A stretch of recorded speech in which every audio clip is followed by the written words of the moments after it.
भाई देखो, जिसका उद्देश्य भगवान नहीं है ना, वो आदमी दोस्ती करने के लायक नहीं है।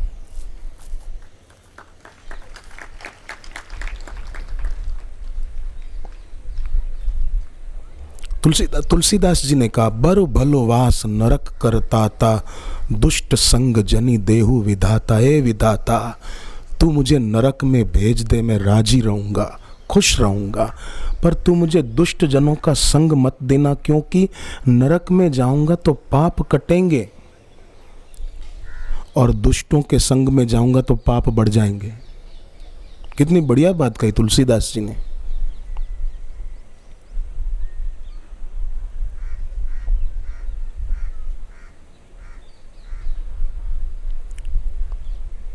इसलिए दुस्संग सर्वथैव त्याज्य, दुस्संग सर्वथा त्यागने योग्य है।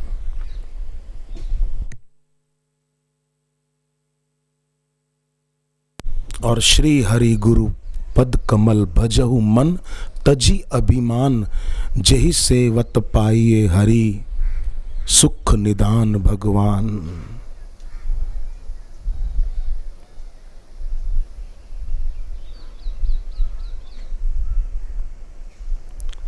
महात्मा बुद्ध के जमाने की घटना है ना, कि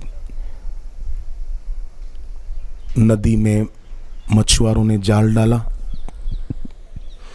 एक बड़ी मछली फंसी जिसकी आकृति सोने की थी,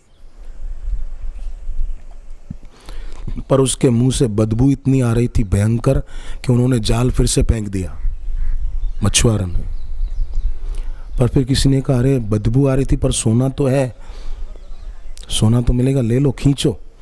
फिर जाल खींचा, फिर इतनी बदबू, फेंक दी। मरे भाई, इस बदबू से हम मर जाएंगे, जिंदे रहेंगे तो सोना काम में आएगा ना। पर फिर किसी को लालच लगी कि नहीं नहीं, सोना कीमती है, ले लो, तो खींचा और उस बड़ी मछली को, जिसकी सोने की आकृति थी, उसको एक बड़े बर्तन में डाल दिया ताकि मर न जाए। पानी भरा उस बर्तन में, उसमें उसको डालकर राजा के पास ले गए कि देखो कैसी मछली है, सोने की। राजा ने पर नाक बंद की, बोले बदबू कितनी आ रही है इतना दूर से भी। पर एक मंत्री ने कहा कि जानना तो चाहिए कि आखिर ये सोने के आकार वाली मछली, ये तो कभी नहीं देखी हमने, और बदबू इतनी भयंकर क्यों। बोले चलो महात्मा बुद्ध के पास चलते हैं। बुद्ध के पास गए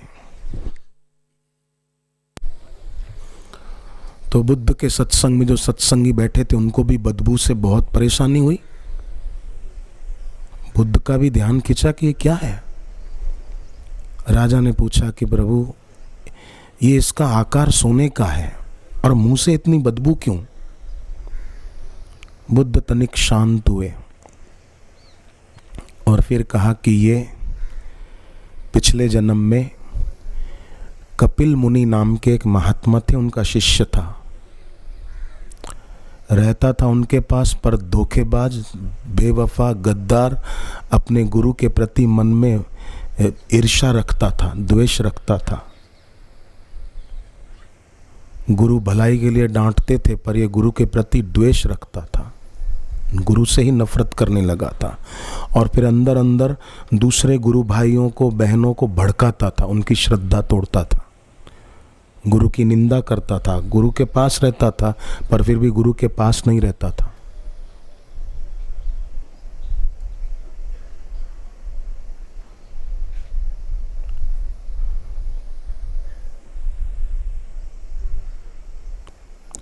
अपने गुरु को समझ ही नहीं पाया, गुरु में भक्ति विकसित कर ही नहीं पाया।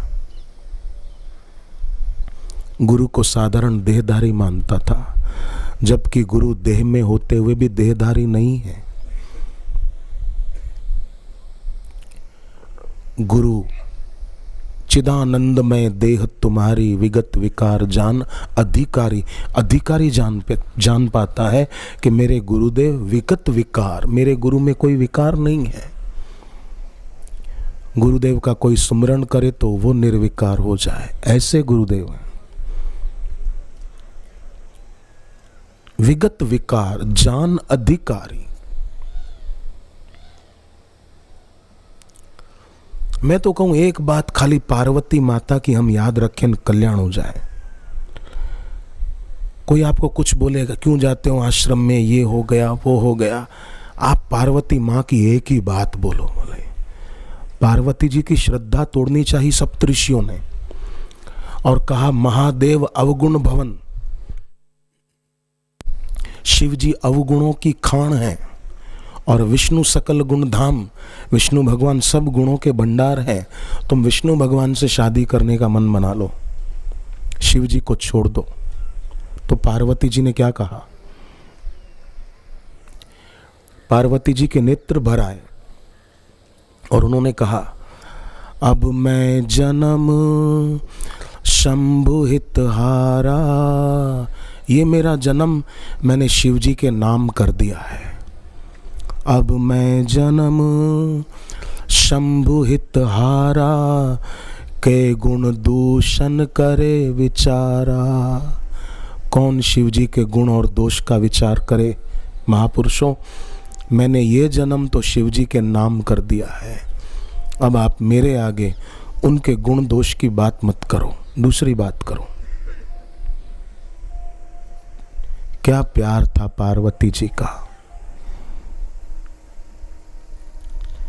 कभी पार्वती माँ के मंदिर में अगर कोई जाओ या घर पे पार्वती माँ की तस्वीर हो, मूर्ति हो, तो उनको देखकर बोलना कि वाह माँ जगदम्बा, क्या आपने रामायण में वचन कहे हैं, माँ मेरे जीवन में भी ये आ जाए। अब मैं जन्म शंभु हितहारा, के गुण दूषण करे विचारा। कौन गुण दोष का विचार करे? क्यों करे? उनमें कोई दोष हो तो करें, वो तो आप बता रहे हो, वो आपकी दृष्टि से है, मेरी दृष्टि से उनको देखो ना। आप मेरी नजर से देखो।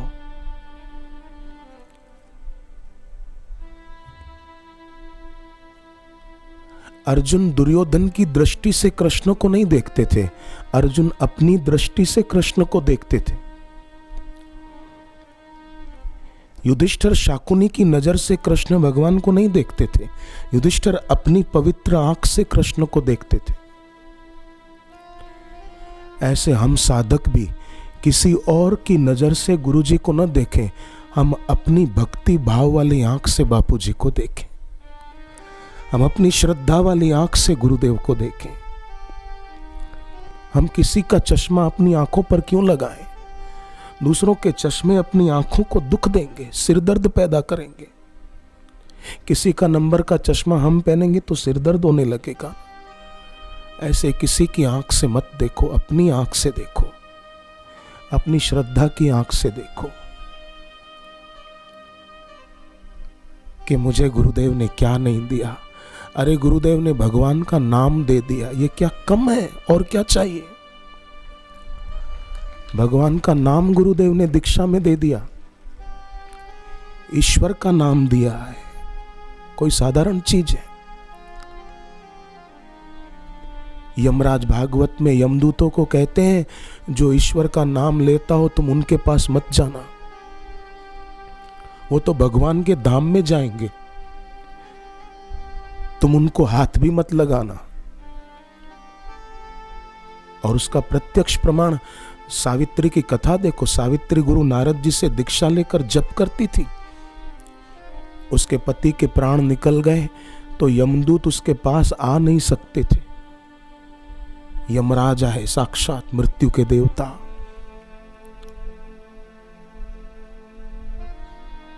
और फिर सावित्री ने यमराज से पति के प्राण लौटा लिए।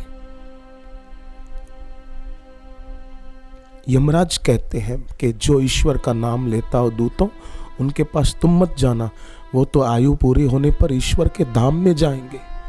बताओ गुरुदेव ने हमको सब कुछ दे दिया कि नहीं दे दिया? ईश्वर का नाम दीक्षा में देकर हमारी अगली यात्रा तो सुधार ही दी। अब बाकी की कमाई जितनी हम करें वो हमारे हाथ में। हमारा शरीर छूटने के बाद का बंदोबस्त तो बापू ने कर दिया, अब और क्या करें वो हमारे लिए। फिर भी करते रहते हैं, कमी नहीं छोड़ते हैं। शरीर जब छूटेगा तब छूटेगा हमारा, उसके बाद की तैयारी बापू ने अभी कर दी है। ऐसे गुरु के उपकार का बदला कहां चुकाएंगे हम? कैसे चुकाएंगे? कब चुकाएंगे? कभी नहीं चुका सकते। राजस्थान की सहजोबाई कहती है, गुरु का बदला दिया न जाई, मन में उपजत है सकुचाई। कोई नहीं चुका सकता है।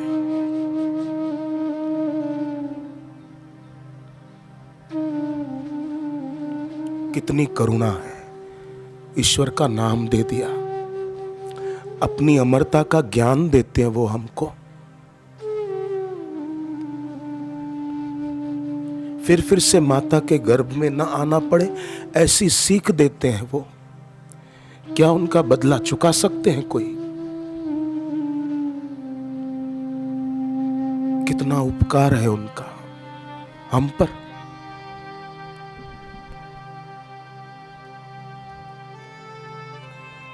आपको मेरी बात पे शंका हो तो भागवत का 6वां स्कंद पढ़ के देखो। यमराज क्या बोले हैं? मृत्यु के देवता, उनके वचन है।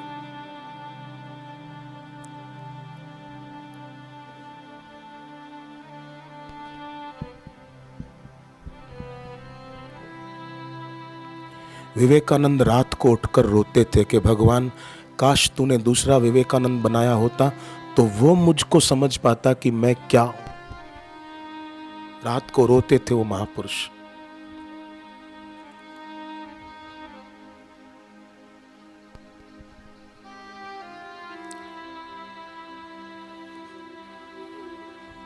तो भगवान कहते हैं, व्यपाश्रित्य माम ही पार्थ, मद व्यपाश्रय। गीता में बहुत है ये।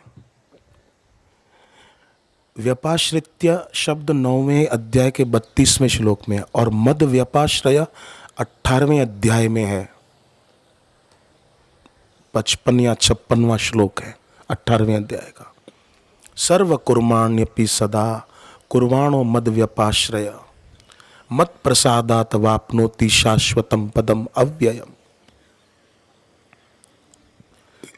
जिसका आश्रय विशेष होगा वो मेरी कृपा से शाश्वत पद को पालेगा। मत प्रसादात मतलब मेरी कृपा से, मत प्रसादात वाप्नोति शाश्वतम पदम अव्ययम। कितना सुंदर रास्ता है। अति हरि कृपा जाहि पर होई, पाँव देई एहि मार्ग सोई। सब नहीं दे पाते क्योंकि उन पर ईश्वर की कृपा ही नहीं, इसलिए आलोचना करके अपना नरक का रास्ता तय कर रहे हैं।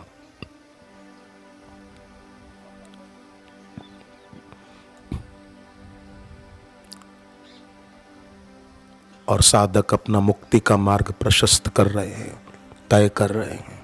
मार्ग मंजिल से जुड़ा है।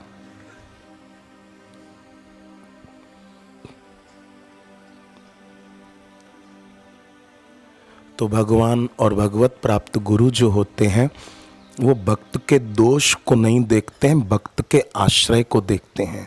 जैसे हम लोग दीक्षा लेने जब पहली बार आए, हम जब भी आए, जब दीक्षा ली, तो बापूजी ने ये थोड़ी पूछा था कि तुम शराब पीते थे, तुम मांस खाते थे, अगर खाते थे तो मैं तुमको दीक्षा नहीं दूंगा। ऐसा कभी पूछा गुरुदेव ने? नहीं। अरे तुलसीकृत रामायण में लिखा है, रहति न प्रभु चित्त चूक किए कि भक्त की भूल भगवान के दिल में रहती ही नहीं है।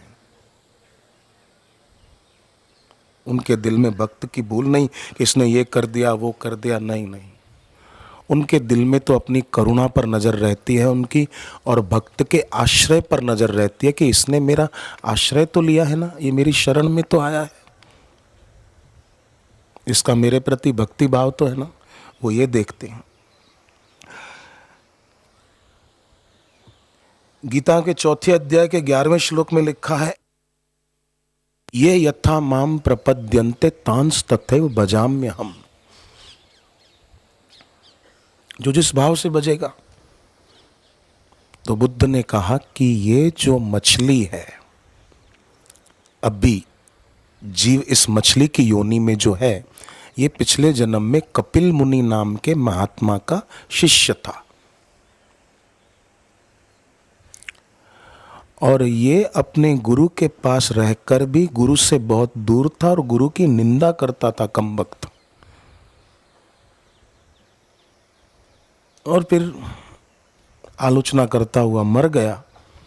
मर गया तो गुरु के पास बाहर से रहता था, इसलिए बाहर की काया कंचन की है, सोने की है, पर अंदर गुरु के प्रति नफरत और निंदा का भाव रखता था, इसलिए मुंह से सड़ी हुई बदबू आती, गंदी। तो राजा ने कहा कि कहीं आप ये कहानी बनाकर तो नहीं सुना रहे हमको। बुद्ध को हुआ कि हद है, अब मैं कह रहा हूं, ये बोलता है कहानी बनाकर सुना रहे हो। बुद्ध ने राजा को बुलाया कि इधर आ, और बड़े बर्तन में पानी में जो मछली वो रखी गई थी, सोने की काया वाली, बुद्ध ने कहा कि तू अपनी सच्चाई खुद बता, संकेत से। बोल तो नहीं पाएगी, संकेत तो बता कि मैंने जो बोला वो बात बिल्कुल सत्य है कि नहीं। मछली ने पानी से मुंह ऊपर किया और सिर हिलाया ऐसे कि हाँ ये सही है, और आंख से आंसू बहे, अपनी गलती महसूस हुई, और उसी समय उसका शरीर छूट गया, वो मर गई, पानी में ही मर गई वो, और जीव चला गया। और उसी समय पूरे वातावरण में सुगंध फैल गई। जिसके मुंह से बदबू आ रही थी, गलती कबूल की और सुगंध फैल गई। उस समय भी आश्रय ले लिया। मरते मरते भी कोई आश्रय लेता है तो उसका कल्याण हो जाता है। तो मद व्यपाश्रय मतलब विशेष आश्रय, अनन्य आश्रय। एक वाणी करुणा निधान की, सो प्रिय जाके गति न आन की। भगवान की वाणी क्या है कि वो भगवान को प्यारा है कि जो निष्ठावान है। कबीरा इह जग आए के, बहुत से कीने मीत, जिन दिल बांधा एक से, वे सोए निश्चिंत। वही निश्चिंत रह पाते हैं जिन्होंने अपने सदगुरु के चरणों में प्रीति की डोरी बांध दी है। भगवान ने गीता में एक ये भी कहा, बहुत सुंदर वचन, 18वें अध्याय में ही कहा, 18वें अध्याय का 57वां श्लोक। कभी भगवत गीता पढ़ो ना तो भले रटा रटी पूरा अध्याय मत पढ़ जाओ, 1-2 श्लोक पढ़ो, पर देखो उसमें भगवान क्या कह रहे हैं, और वो पढ़ के फिर चुप हो जाए।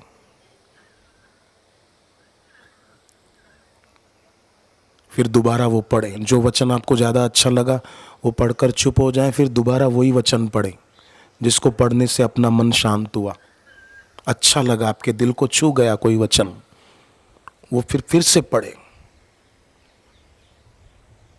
तो हम साधकों की साधना में बरकत आएगी, इससे हमारी आध्यात्मिक स्थिति ऊंची होगी। जो हम चाहते हैं, सब चाहते हैं ना कि मेरी साधना में उन्नति हो, मेरी आध्यात्मिकता में ऊंची गति हो, ऊंची यात्रा हो, सब चाहते हैं। तो 18वें अध्याय के 57वें श्लोक में भगवान कहते हैं, चेतसा सर्व कर्माणि मयि सन्न्यस्य मत्पर, बुद्धि योगम उपाश्रित्य मच्चित्त सततम भव। बुद्धि योगम उपाश्रित्य मतलब संसार से संबंध भीतर से विच्छेद कर दें कि ये मेरे लिए है ही नहीं। गंदगी पर कभी नजर पड़ जाती है बाहर रास्ते में, तो कैसे उसके प्रति उपेक्षा की दृष्टि होती, नहीं मेरे लिए है ही नहीं। ऐसे भगवान कहते हैं बुद्धि योगम उपाश्रित्य, मद व्यपाश्रय माम ही पार्थ व्यपाश्रित्य, ये कह के कहा कि अपने आराध्य से अपना संबंध जुड़ा हुआ ही है, उसको याद करो बस। गुरुदेव के दर्शन करके जो साधक कुछ वर्ष हो चुके हैं या कई नए साधकों को भी ऐसा नहीं लगता कि हमको केवल इसी जन्म में गुरुदेव मिले, ऐसी बात नहीं है। हम केवल इसी जन्म में साधना कर रहे हैं इनके चरणों में, ऐसी बात नहीं है। जरूर जब अयोध्या में राम जी आए थे तब हम भी अयोध्या की गलियों में घूमे हैं। जरूर ब्रज में जब कृष्ण आए थे तब हम ब्रज की गलियों में घूमे हैं। इसीलिए इस घोर कली काल में इतनी निंदा और आलोचना आलोचक करते हैं, फिर भी हम निष्ठा से गुरुदेव के चरणों में आकर बैठ पाते हैं। ये जरूर अयोध्या की यात्रा भी की है और ब्रज की यात्रा की है, तब भी इस घोर कलयुग में भी हम कर पाते हैं।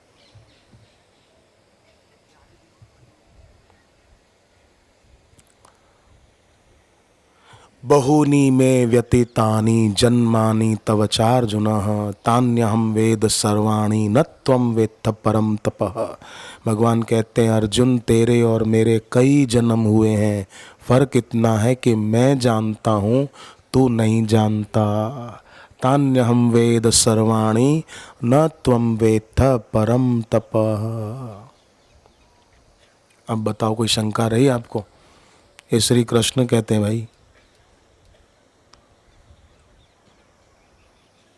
प्रेम भक्ति, प्रेम एक कवच है, सुरक्षा कवच।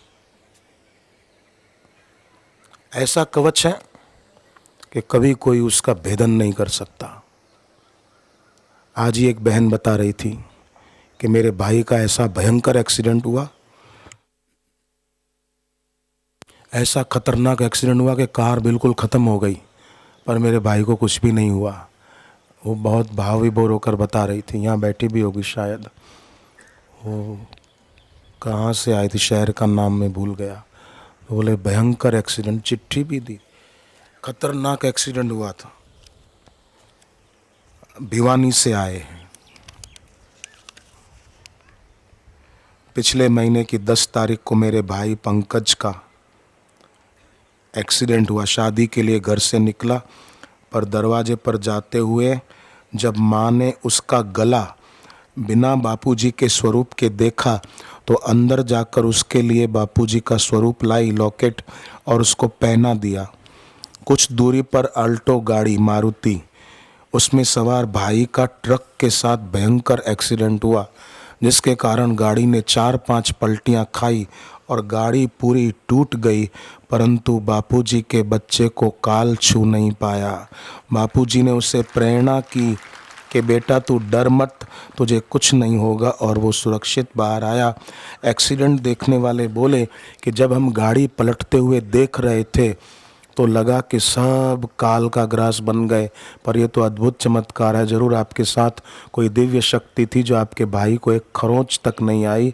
ये केवल मेरे गुरुदेव की कृपा है।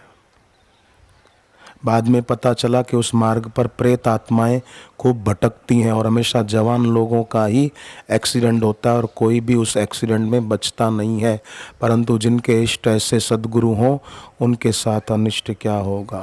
शालू बहन भिवानी हरियाणा से आए।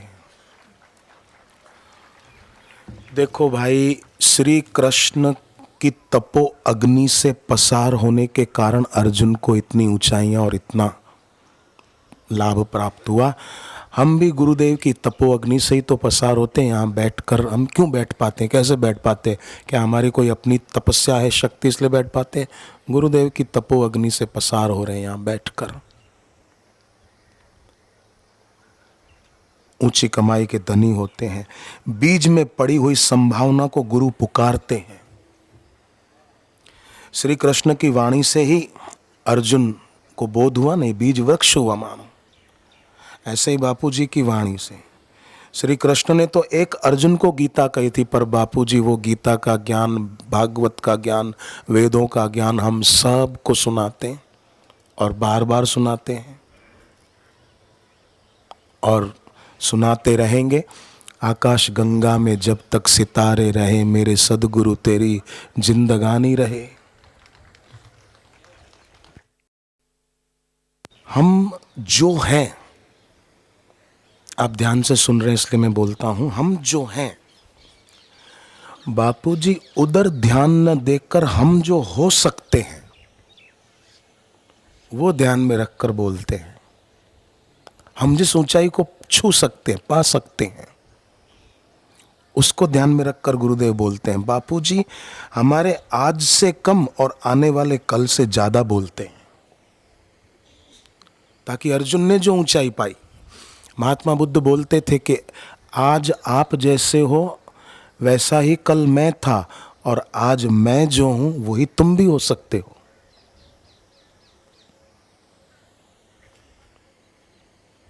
मद व्यपाश्रय, व्यपाश्रित्य, विशेष आश्रय, मतलब आश्रय भी उनका, प्रीति भी उनसे।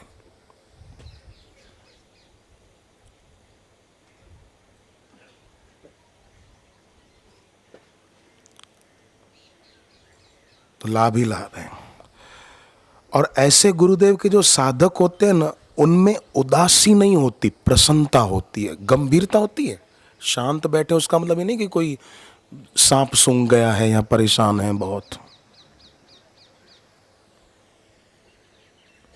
एक लड़का घर पे सोया था, अपना साधक बच्चा, हाँ, गांव में रहते थे वो लोग।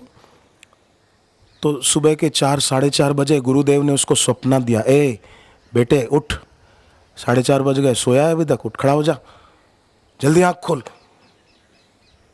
तो हड़बड़ाहट में उसने आंख खोली, देखा तो एक बड़ा काला सांप खिड़की से आता हुआ ऊपर उसके तरफ ही बढ़ रहा था। उसकी आंख खुली कि अच्छा हुआ गुरुदेव ने मुझे जगा दिया, वाह रे वाह, गुरुदेव इस सांप से बचाया। और काल रूपी सांप से भी गुरुदेव बचाते हैं, जन्म मरण के चक्कर में भटकने से बचाते हैं। अगर सोया रहता तो शायद ये सांप मुझे सुला के ही चला जाता।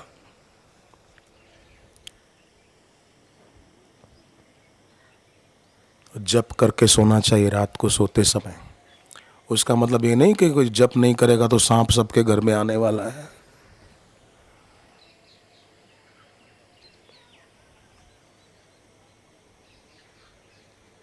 अकाल मृत्यु हरणम सर्व व्याधि विनाशनम। तो उदासी नहीं, प्रसन्नता। और जो साधक भाई बहनें प्रसन्न रह पाते हैं ना, तो शंकराचार्य जी का गुरु अष्टकम का अनुभव वो कर सकेंगे। जो शंकराचार्य जी ने कहा ना, मन गुरु के चरणों में न लगे तो ततः किम, ये वचन है। जिसकी प्रसन्नता सधी हुई है, जो प्रसन्न रह पाता है, वो कैसा है कि जैसे फूल की सुगंध, जैसे धूप की सुगंध। हम लोग धूप करते हैं ना, तो क्या होता है कि सुगंध हमको थोड़ी मिल जाती है, धुआं फिर ऊपर उठ जाता है। फूल की सुगंध मिलती है पर वो सुगंध ऊपर उठ जाती है। तो प्रसन्नता फूल और धूप की सुगंध की तरह है। जिसका मन प्रसन्न, उसका मन ऊंचा उठ पाएगा, और जिसका मन प्रसन्न नहीं, उसको धरती की कशिश खींचेगी अपनी ओर। फूल की सुगंध को धरती की गुरुत्वाकर्षणी शक्ति खींच सकती है क्या? बोलो भाइयों। हाँ, फूल की सुगंध को गुरुत्वाकर्षणी शक्ति नहीं खींच पाएगी।